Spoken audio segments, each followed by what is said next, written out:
ஆன்மீக அன்பர்களுக்கு வணக்கம். ஸ்ரீ லலிதா சகஸ்ரநாமத்தின் 22வது திருநாமம் தாடங்க யுகலிபூத தபனோடுப மண்டலா. இதன் பொருள், இரு தாடங்கங்களாக அணிந்த சூரிய சந்திர மண்டலங்களுடன் கூடியவள். அதாவது சூரியனும் சந்திரனும் அம்பிகையின் காதணிகளாகத் திகழ்கின்றனர். தாடங்க யுகலம் இரு காதணிகள். தபனன் சூரியன், உடுபன் அல்லது உடுபதி சந்திரன்.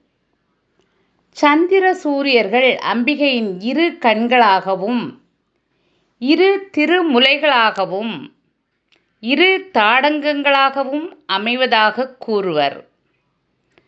காலஸ்வரூபம், காலத்தின் வடிவம் பெற்ற சந்திர சூரியர்கள் உயிர்களின் வாழ்வை கணக்கிடும் கருவியாகவும் உள்ளனர். ஆனால் அவர்கள் அம்பிகையிடம் அடங்கி இருக்கின்றனர். தாடங்க மகிமையை சௌந்தர்ய லகரியும் சிறப்பித்து போற்றுகிறது. அம்பிகையின் இடது காதணி சந்திரன் ஆவான். கொப்பும் வைரக் குழையும் என்று அவளது தாடங்கத்தை குறிப்பிட்டு பாடியவுடன் அபிராமி பட்டருக்காக தனது தாடங்கத்தின் மூலம் அம்பிகை முழு நிலவை அமாவாசை நாளில் காட்டி அருளினாள். அந்த அருள் வரலாறு இங்கு ஒப்பு நோக்கத்தக்கது. நன்றி.